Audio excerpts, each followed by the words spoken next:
Hello दोस्तों, welcome back to my channel जहां हम बात करते हैं ब्यूटी, फैशन, मेकअप और मॉमी टॉक की। आज हम 7 ऐसे आउटफिट मिस्टेक्स के बारे में बात करेंगे जो हम लोगों ने कभी ना कभी ज़रूर किया होगा या फिर आज भी करते हैं। मैंने भी किया है बहुत सारी ऐसी मिस्टेक जो कि आपके पूरे आउटफिट को, आपके पूरे लुक को स्पॉइल कर देती है। उसके थोड़ी सी मिस्टेक्स हमारे पूरे लुक को ख़राब करके रख देती है। तो आज ऐसे ही 7 मिस्टेक्स के बारे में बात करेंगे। आप भी ये मिस्टेक्स तो नहीं अभी भी कर रहे हैं? तो फिर वीडियो शुरू करते हैं बिना किसी देरी के।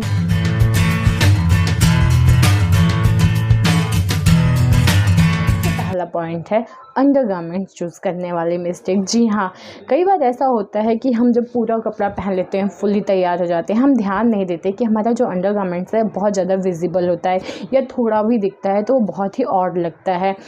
या फिर कई बार हमने देखा है कि घर के अंदर तो हम कपड़ा पहन लेते हैं, उस टाइम हमको विजिबल नहीं होता है, लेकिन जैसे ही हम बाहर जाते हैं, रोशनी में जाते हैं, नेचुरल रोशनी में, तो वहाँ पर हमारा अंडरगारमेंट जो होता है विजिबल होता है। तो जब भी आप तैयार हो जाते हैं, आप पूरा आउटफिट पहन लेते हैं या नहीं भी, जब भी आप आउटफिट सेलेक्ट करते हैं कहीं जाने के लिए, तो सबसे पहले आपने घर में पहन लिया, चेक कर लिया। एक बार आप अपने घर से बाहर निकल के नेचुरल रोशनी में आपको जाना ही है, तो सूरज की जो रोशनी होती है नेचुरल, उसमें भी जाके आप एक बार चेक कर लीजिए कि कहीं वो अंडरगारमेंट विजिबल तो नहीं हो रहा है, ताकि आपका कई बार होता है ना, तैयार होने के बाद हम बाहर गए, अंदर तो दिख नहीं रहा, लेकिन बाहर जाने के बाद वो दिखने लगता है, तो उस टाइम पे हमारा मूड भी स्पॉइल हो जाता है पूरा। तो कोशिश करिए, ये सावधानी ज़रूर रखिए आप अंडरगारमेंट सेलेक्ट करने के साथ। जैसे आप अगर डार्क कलर का अंडरगारमेंट पहनते हो, तो अगर आपका आउटफिट डार्क कलर का है तो वो उसमें छिप जाता है, पता नहीं चलता। लेकिन अगर आप लाइट शेड का पहनते हैं या वाइट कलर में अगर ब्लैक कलर का अंडरगारमेंट्स या कोई डार्क कलर पहन लिया आपने, तो वो बहुत ज़्यादा दिखता है, जो कि बहुत ही बुरा लगता है।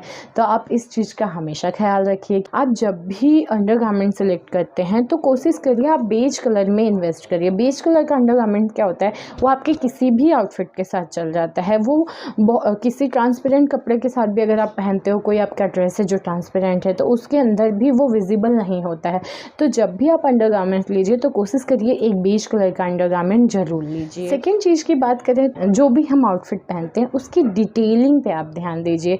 कई बार ऐसा होता है कि जैसे कोई कढ़ाई हो रखी है या फिर जैसे ये बटन लगे हुए हैं, तो वो जो बटन है उसका कई बार वो लूज़ हो चुका रहता है या टूट जाता है। कोई कढ़ाई है, उसको कपड़े को हम पहन रहे हैं तो कहीं से धागा निकल रहा है या कढ़ाई निकल रही है। तो जब भी आप कोई आउटफिट सेलेक्ट करते हैं कहीं जाने के लिए या किसी ओकेज़न के लिए, तो उसका ये चीज़ आप चेक कर लीजिए कि कहीं उसके बटन में या कोई कढ़ाई में कोई कुछ ऐसा तो नहीं है जो अच्छा नहीं लग रहा है। या कई वाले होते हैं कपड़े तो अच्छा होता है लेकिन बटन या उसकी डिटेलिंग बहुत चीप लगती है, तो आप एक काम करिए, उस बटन को रिमूव कर दीजिए या फिर आप उस बटन के अलावा मतलब उसको रिप्लेस कर दीजिए किसी अच्छे बटन के साथ। और अगर आपके कपड़े में थोड़ा धागा लटका हुआ है यहाँ वहाँ से, तो उसको थोड़ा कट करके फिनिशिंग एक अच्छी सी दे दीजिए। तो अगर आप ये ध्यान देंगे तो आप बहुत ही स्टाइलिश और पॉलिश्ड लगेंगे। तो आपके आउटफिट के साथ आप हमेशा ये ध्यान ज़रूर दीजिए। थर्ड चीज़ है स्टिचिंग। जी हाँ, आप अपने आउटफिट के स्टिचिंग के साथ बहुत ध्यान दीजिए। कई बार होता है कि हम कपड़ा कुछ सस्ते कपड़े भी ख़रीद लेते हैं, कहीं हमको मिल जाता है और अच्छा मिल जाता है रोड पे, लेकिन अगर आप उसको घर पे लाते हैं तो आप उसका स्टिचिंग देख लीजिए। कहीं ऐसा तो नहीं है कि दूर दूर स्टिच हो रखा है, तो वो भी बहुत ही अनफिनिश्ड, अनपॉलिश सा लगता है, अच्छा नहीं लगता वो। तो आप उसकी स्टिचिंग पे ध्यान दीजिए। या फिर कई बार होता है कि आप कपड़े पहन रहे हैं और उसका जो थोड़ा सा डिज़ाइनिंग के लिए स्टिच किया हुआ है, तो उसकी स्टिचिंग तो नहीं खुल गई है। तो आप इन चीज़ों पे अगर ध्यान देते हैं तो आपका जो पूरा आउटफिट है, आपका जो पूरा लुक है, वो बहुत पॉलिश्ड लगेगा। अगर स्टिच आपका अच्छा नहीं है, कपड़ा आपने अच्छा ख़रीद लिया है, तो उसको आप दोबारा से टेलर को देके स्टिच करा लीजिए। तो स्टिचिंग पे ध्यान देना बहुत ज़रूरी होता है। एक कपड़े की स्टिचिंग आपके पूरे लुक को स्पॉइल कर सकती है, तो आप इस चीज़ पे ज़रूर ध्यान दीजिए। फोर्थ चीज़ की बात करें तो आयरन। जी हाँ, अगर आपका कपड़ा आयरन नहीं है तो वो बहुत ही बुरा लगता है। ऐसे लगता है बस गठरी से निकाला, पहना और चले आए। आप ध्यान रखिए, अगर आपको कहीं जाना है या कुछ भी किसी ओकेज़न में जाना है, किसी फंक्शन में जाना है, तो आप 1-1.5 घंटा पहले अपना आउटफिट निकाल लीजिए, उसको पूरा चेक कर लीजिए कि कहीं स्टिच या डिटेलिंग में प्रॉब्लम तो नहीं है, आयरन है कि नहीं है। क्योंकि आयरन के साथ क्या होता है ना, आपके कपड़े का एक तो लाइफ लॉन्ग हो जाती है, प्लस क्या होता है कि उसमें एक ना चमक सा आ जाता है, एक अच्छी सी फिनिशिंग आ जाती है। तो आयरन किए हुए कपड़े को जब आप पहनते हैं तो आपका कॉन्फिडेंस लेवल भी थोड़ा सा अप हो जाता है। कई बार ऐसा होता है कि कोई पुराना कपड़ा भी, इवन घर का भी कपड़ा, अगर उसको आप प्रॉपर आयरन करके पहनते हैं तो वो नया जैसा लगता है। तो आप हमेशा अपने कपड़े को आयरन ज़रूर कर लीजिए। नेक्स्ट है ज्वेलरी सिलेक्शन। हाँ, अक्सर ऐसा होता है हम आउटफिट तो पूरा पहन लेते हैं, फुल स्टाइल कर लेते हैं और अच्छे भी लगते हैं, लेकिन ज्वेलरी को हम स्किप कर देते हैं। तो आप ये काम मत करिए। ज्वेलरी के साथ क्या होता है, वो आपके आउटफिट को थोड़ा कॉम्प्लीमेंट देता है। अगर आप जो थोड़ा सा स्टेटमेंट पीस कुछ डाल लेते हैं तो आपके आउटफिट को इतना इन्हेंस कर देता है, आपके पूरे लुक को बहुत ही अच्छे से उभारता है। आप कभी भी ज्वेलरी को स्किप ना करिए, हमेशा आप अपने आउटफिट के साथ एक अच्छी सी ज्वेलरी ज़रूर सेलेक्ट करिए। कई बार ऐसा होता है कि हमने आउटफिट तो सही पहना है, लेकिन उस आउटफिट के अकॉर्डिंग हमने ज्वेलरी नहीं पहनी है।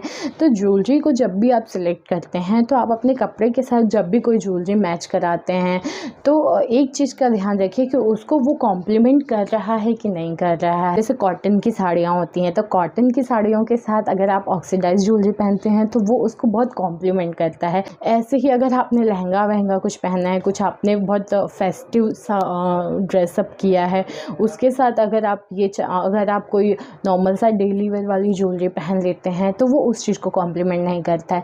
तो आप ओकेजन के अकॉर्डिंग आप अपना आउटफिट सेलेक्ट करते हैं और आउटफिट के अकॉर्डिंग आप अपने ज्वेलरी सेलेक्ट करिए। पॉइंट है फिटिंग और कंफर्टेबल। जी हाँ, आउटफिट आप वही सेलेक्ट करिए जो आपको कंफर्टेबल भी हो और उसकी फिटिंग भी अच्छी हो। जैसे अगर आप प्लस साइज़ हैं, मेरे जैसे हैं, तो आप कोशिश करिए कि अगर आप ऊपर आपने फिटेड पहन लिया है तो बॉटम जो है वो थोड़ा सा लूज़ रखिए, या फिर अगर बॉटम आपने फिटेड किया है तो जो अपर टॉप है वो थोड़ा सा लूज़ रखिए। मतलब आपको हमेशा कपड़े जो हैं अपने बॉडी टाइप के अकॉर्डिंग ही पहनना है। ऐसा नहीं कि बहुत फिटेड आपने पहन लिया फिर बहुत अनकंफर्टेबल हो रहे हो। 4 लोगों के सामने जाने में आपको मतलब आपका कॉन्फिडेंस लेवल बढ़ाना और घटाने दोनों का काम करता है आपका आउटफिट। अगर आपका आउटफिट कंफर्टेबल भी है, स्टाइलिश भी है, तो आपका कॉन्फिडेंस लेवल अपने आप अप हो जाता है।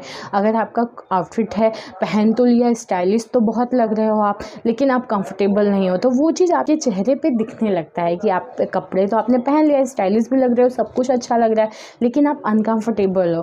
तो जब भी आप सेलेक्ट करिए अपना आउटफिट तो उसमें 2 चीज़ देखिए, कंफर्टेबल भी होना चाहिए प्लस उसकी फिटिंग भी है। ऐसा नहीं है कि कंफर्टेबल के चक्कर में हमने बहुत ही लूज सा पहन लिया, वो स्टाइलिश नहीं दिख रहा लेकिन कंफर्टेबल है, तो ऐसा नहीं है। दोनों चीज़ हमें देखना है कि कंफर्टेबल हो प्लस स्टाइलिश हो। नेक्स्ट है फुटवेयर। ऐसा कहते हैं कि साइकोलॉजिकली क्या होता है कि जब भी हम फर्स्ट टाइम किसी से मिलते हैं तो सबसे पहले जो चीज़ हमें नोटिस होती है वो होता है आपका फुटवेयर। तो फुटवेयर को आप क्लीन रखिए, ऐसा नहीं है कि बहुत गंदा सा है आपने वही पहन लिया। फुटवेयर के साथ कहीं आप ये मिस्टेक तो नहीं कर रहे हैं कि स्टाइलिश दिखने के चक्कर में आप अपने कंफर्ट के साथ कॉम्प्रोमाइज़ कर रहे हैं। ये गलती नहीं करनी है कि हाँ सब लोग पेंसिल हील पहन रहे हैं, हम कंफर्टेबल नहीं है लेकिन फिर भी हम पेंसिल पहनेंगे। तो दूसरों के चक्कर में हम अपने कंफर्ट के साथ तो नहीं कॉम्प्रोमाइज़ कर सकते हैं। तो वो आपको स्टाइलिश दिखना है लेकिन अपने कंफर्ट के साथ कॉम्प्रोमाइज़ नहीं करना है। आप अपना कंफर्ट देख लीजिए। अगर आप हील्स के साथ कंफर्टेबल हैं तो आप वो पहनिए, नहीं तो आप फ्लैट पहनाइए। तो कभी भी फुटवेयर के साथ ये कॉम्प्रोमाइज़ मत करिए आप, वरना क्या होता है कि वहाँ पे आप स्टाइलिश दिखने गए और बाद में आप अनकंफर्टेबल हो तो कुछ ना कुछ उल्टा ही हो जाता है। आप हमेशा वही फुटवेयर चूज़ करिए जिसमें आप कंफर्टेबल हो, जिसमें आप ज़्यादा देर तक रह सकते हो। तो ये था आज का वीडियो। आई होप आप लोगों को अच्छा लगा हो। वीडियो अच्छा लगा हो तो लाइक शेयर कमेंट करिए, और अगर आप चैनल पे नए हैं तो चैनल को सब्सक्राइब करिए। आपको ऐसी ही वीडियोस मिलती रहेगी। Thank you so much, bye bye.